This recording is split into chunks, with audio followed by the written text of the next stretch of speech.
Today, I want to talk about an infrastructure project years in the making which has improved safety, upgraded train stations, and completely changed suburbs across Melbourne. I'll be delving into the level crossing removal project. Using Victoria's free weekend travel, I visited some of my favourite level crossing removals and new stations, which you'll see throughout this video. If you're new here, hello! I'm Ken and I make videos about history, infrastructure, architecture and the environment. Just before I get into today's video, I wanted to say a huge thank you for helping me reach 1,000 subscribers. It's been really encouraging and I've loved reading your comments about the personal connections you have to the topics I cover. Keep those coming, and also if you have any ideas for future topics, I'd love to hear them. In today's video, I'm diving into what level crossings are, the history of the level crossing removal project, how the government has handled removals, the benefits, the criticisms, and finally some of my own observations.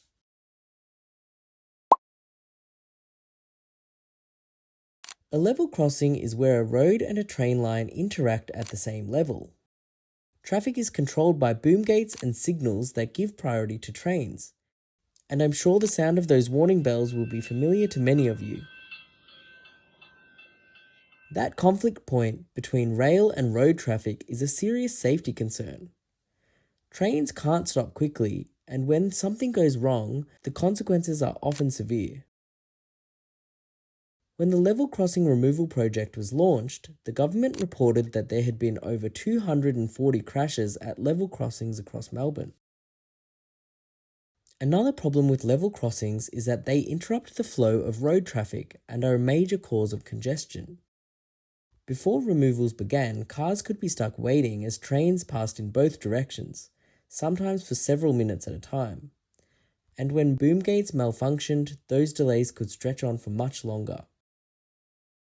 As Melbourne's population has grown past 5 million people, it's also made sense to run longer and more frequent trains to meet rising demand. But that also means boom gates are down more often. The cleanest fix is to separate road and rail and remove the crossing altogether, a process known as grade separation. Today, I'll be talking about two main approaches: raising the rail above the road, often called sky rail, which is how I'll describe it today, and lowering it below street level in a rail trench. Which option gets used depends on local conditions and rail requirements. Melbourne already had a legacy of successful level crossing removals, much of these occurring in desirable inner and middle ring suburbs. Over time, trenching became the assumed default position and the rate of removals was very slow. 2014 was an election year in Victoria. The Napthine Liberal government was in power and they were focused on their flagship project, the East-West Link, a toll road connecting Melbourne's eastern and western suburbs. The opposition at the time was the Andrews Labor government, and their campaign was focused on a $6 billion transport plan which included 50 level crossing removals. By the time of the election, the Napthine government had removed only 3 level crossings during their term, but they were now under serious pressure to acknowledge the level crossing problem, particularly on the Caulfield to Dandenong corridor. Around this time, the Napthine government was presented with an unsolicited proposal from a private consortium, led by Metro Trains Melbourne, to upgrade tracks and remove several level crossings along that corridor. In their proposal, the consortium called it Level Crossing Light, where there would be little to no improvement to the surrounding area. What's interesting is that the proposal also required the state government to pay an ongoing access fee to Metro Trains to use the upgraded track, amounting to almost $1 million per day in 2014 money. Just as the Napthine government was finalising agreements on this proposal, they lost the state election. The incoming Andrews government rejected the Metro Trains proposal and they were now tasked with removing 50 level crossings over the next 8 years, including 20 in their first term. By May 2015, the Level Crossing Removal Authority was formally established to deliver the project, and major construction was already underway on the first level crossing removals in Melbourne's southeast. Like me, you might be wondering how all of this was paid for. Well, the first Andrews government budget included $2.4 billion for level crossing removals, but the bulk of the funding came from the 50-year lease of the Port of Melbourne. This lease was finalised in October 2016 and raised $9.7 billion for the first 50 level crossing removals and other infrastructure. Though that decision has not been without controversy. Since privatisation, port rents have increased significantly, in some cases by more than 500%, and these costs ultimately flow through to imported goods and, in turn, consumers like you and me. Anyway, by 2016, another major turning point arrived. The government announced its first tranche of Skyrail-style level crossing removals on the Caulfield to Dandenong corridor. This package would remove 9 level crossings, rebuild stations at Carnegie, Murrumbeena, Hughesdale, Clayton and Noble Park, and upgrade power and signalling along the line. I want to be clear, Skyrail was not new to Melbourne. It had been done before, usually with a narrow infrastructure focus. Build a rail bridge to carry trains over the road. What was new was that the government was thinking about how to use the space underneath the lifted tracks to create something more, like usable public space. Many residents expected trenches rather than Skyrail. Trenching had been the norm, and even the earliest removals under the level crossing removal project followed that model. So this shift in approach proved difficult for some communities to accept. People were opposing Skyrail in their suburbs because they were scared of overlooking, noise, increased crime, or they thought it would be an eyesore which could result in falling property values. A court challenge was even lodged to stop the project from going ahead. In my view, a lot of these concerns eventually came down to inadequate consultation from the government. People were not given a full opportunity to be heard during those initial level crossing removals, and they weren't educated about the solutions to their concerns. For example, in relation to overlooking, visual screening is not normally necessary because of the height of the rail viaducts and the speed of trains. But where it could be an issue, it would be addressed when the infrastructure is being designed. Despite the opposition, the first trains began running on the elevated section in February 2018. As the infrastructure settled into daily use, the picture actually began to shift. By April that year, The Age reported that many local residents were, in fact, happy with the outcome, though their enthusiasm was largely driven by traffic improvements. That said, criticism of Skyrail has not disappeared.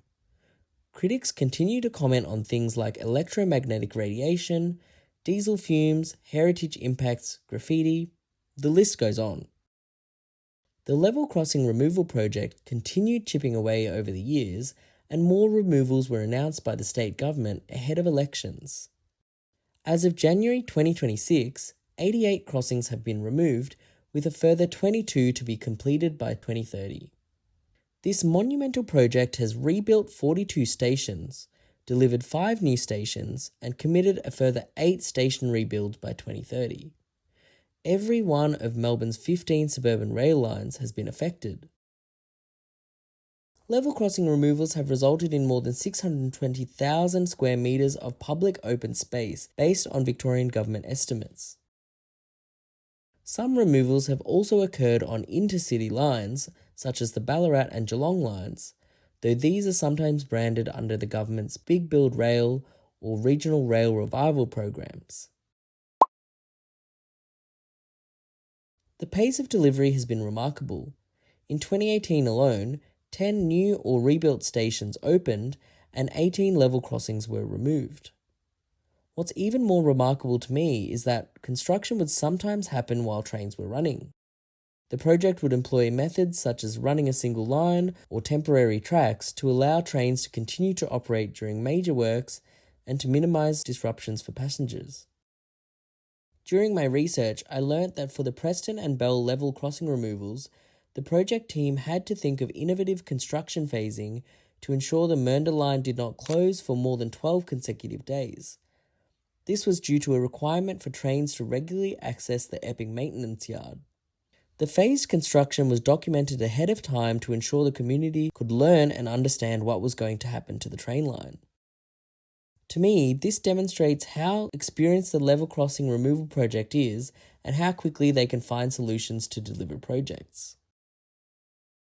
though this fast pace also proved problematic in the early years. The push to remove the first 50 level crossings prioritised the busiest and most congested sites.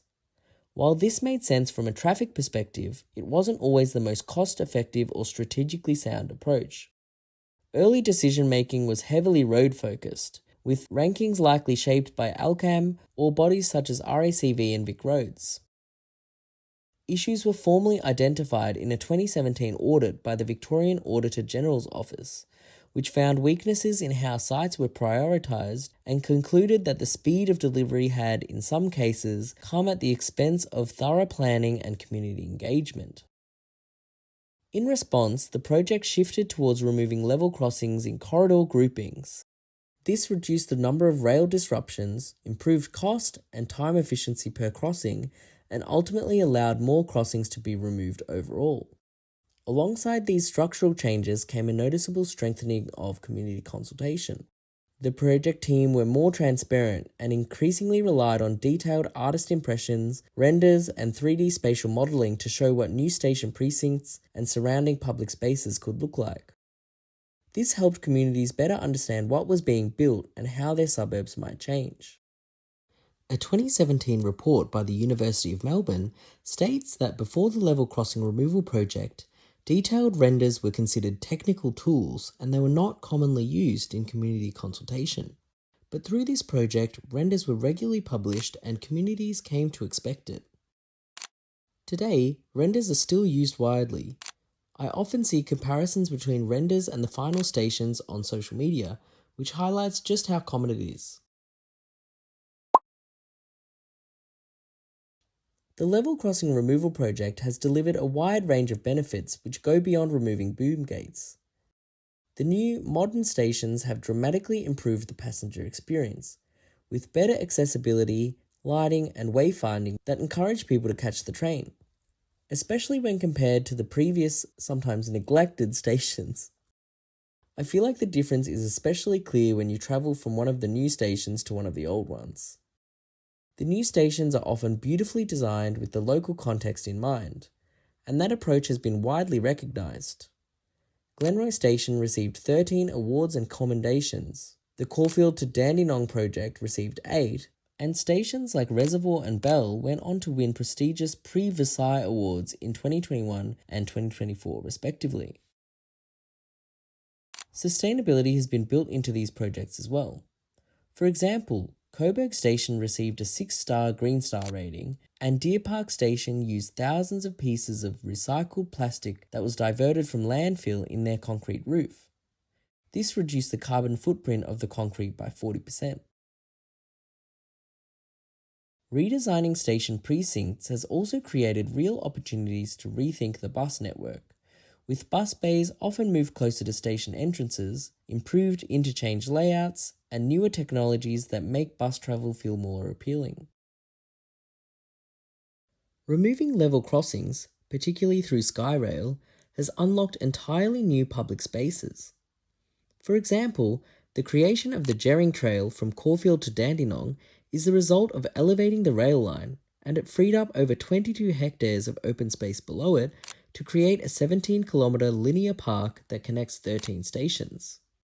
People love these new public spaces, and they are often in places that are not well served by green space. Beyond what passengers can see, the project has also delivered major upgrades to signalling, power and electrical systems, which are essential for running a more reliable rail network. Train operations benefit as well, with grade separation improving efficiency, and, in some cases, gravity assisting with braking and acceleration as trains move through stations. Delivering multiple removals together has also proven more efficient, allowing several crossings to be removed in a single coordinated effort and reducing repeated rail shutdowns and traffic disruptions. And because of the sheer scale of each project, the program has supported thousands of construction jobs over a number of years. The last benefit I wanted to mention is that through this work, the level crossing removal project has gained significant expertise, to the point where it is now trusted to deliver other upgrades even when they don't involve a level crossing removal, such as the long fought for Boronia Station upgrade.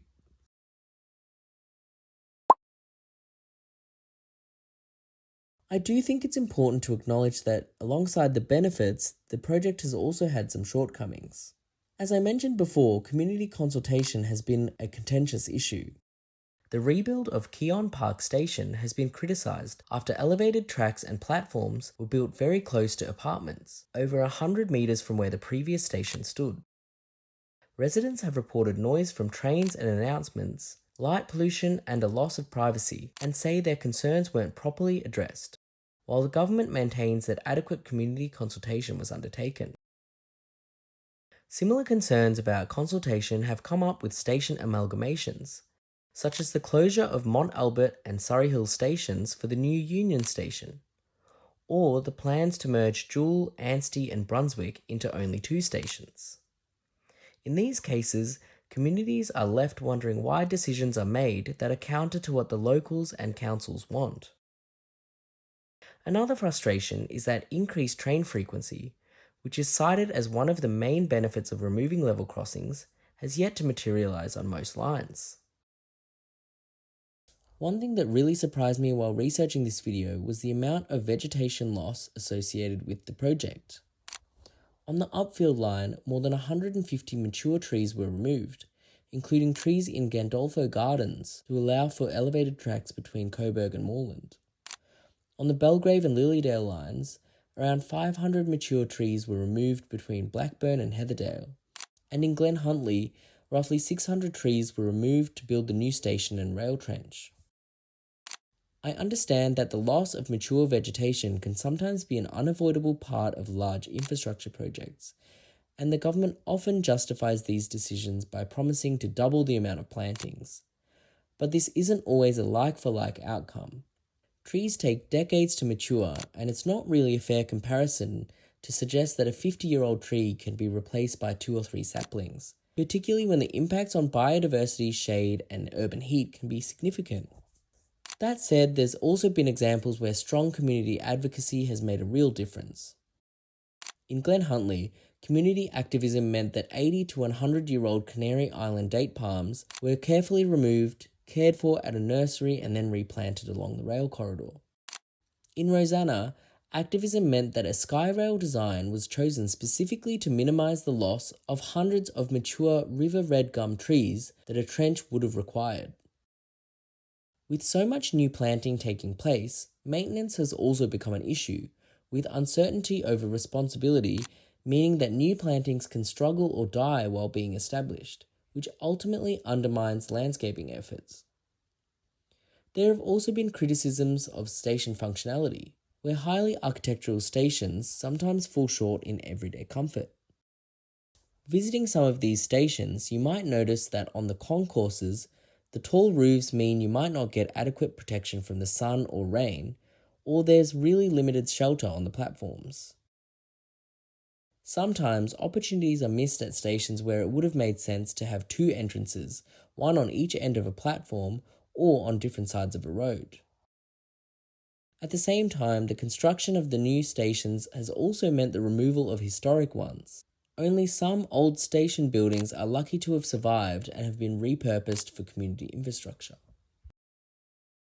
In some cases, the promise of a level crossing removal either didn't include a station upgrade at all, or resulted in the permanent closure of roads that once connected the communities across the rail line. And finally, things like construction impacts and costs continue to plague the project, with people arguing this funding could be used elsewhere. One of my favourite things about the level crossing removal project is how much it has changed civic spaces, with some precincts completely redefining their suburbs. In places like Glenroy, for example, pedestrian links between different sides of the suburb have been re-established after over 100 years. Over time, I think it's become clear that these projects unlock far more than just transport-related benefits. They create the conditions for increased economic and social activity around stations and encourage transport-oriented development. This all goes a long way to getting more people on trains and reducing car dependency. This has all led to a bit of a cultural shift, I think. Rail seems to have taken on a more prominent role in Melbourne's urban fabric, and the station precincts are becoming a place that people can linger. Walking around even briefly has shown me that the art, station design, landscaping, and repurposing of old station buildings all work together to make these spaces genuinely welcoming. To me, Skyrail seems like the stronger option, offering better civic presence, more usable public space, and it seems like lower cost than trenching, although it's clear that site constraints mean it's not suitable everywhere. One thing I noticed when walking around was that the early Skyrail stations seemed to have a higher level of investment and scale compared to the later ones. Perhaps because the government was trying to secure a social license with communities at a time. I've got a few examples of this. The new stations on the Caulfield to Dandenong corridor, which were the very first Skyrail stations, had escalators, something I didn't notice at any of the other Skyrail stations I visited. These stations, as well as Rosanna, also had quite a bit of wood detailing. It looked amazing to me and highlighted how some of the later stations felt a bit sterile in comparison. Stations such as Reservoir, Carnegie, and Rosanna also felt much larger and more imposing than recent ones like Coburg and Preston. I do wonder whether this all could be explained by differences in architects though. I think it's also worth saying that removing level crossings doesn't entirely eliminate traffic congestion. There were still cars everywhere on my journey around Melbourne, though these removals do go a long way to helping the problem. I think the real, lasting benefits lie in urban renewal, improved walkability, and better public transport connections. So where does that leave the level crossing removal project going forward? There are still plenty of level crossings across Melbourne, particularly on lines like Mernda, Hurstbridge and Upfield, which means this story might not be finished yet. It's possible more announcements will be made as this is an election year. What does feel clear is that this project seems to signify the end of an older rail era where modest stations and boom gates defined suburban rail travel. It's now replaced with much larger, more complex stations that are designed as civic places rather than just pieces of infrastructure. But even if that older era is ending, I'm grateful for the level crossing removal project and all of the benefits it's brought to our city. Thanks so much for watching. I hope you enjoyed this video. As always, the resources I used to research this video are linked in the description. This one took a bit of time to research and film, so I'm proud of how it's come together, and I'm keen to hear what you think. If you'd like to support the channel and help me keep making videos like this, there's a link below where you can buy me a coffee. Please also consider liking this video or subscribing to my channel to see more of our iconic Melbourne. I recently did videos on the ANZ Gothic Bank and ICI House which you might enjoy. See you in the next one.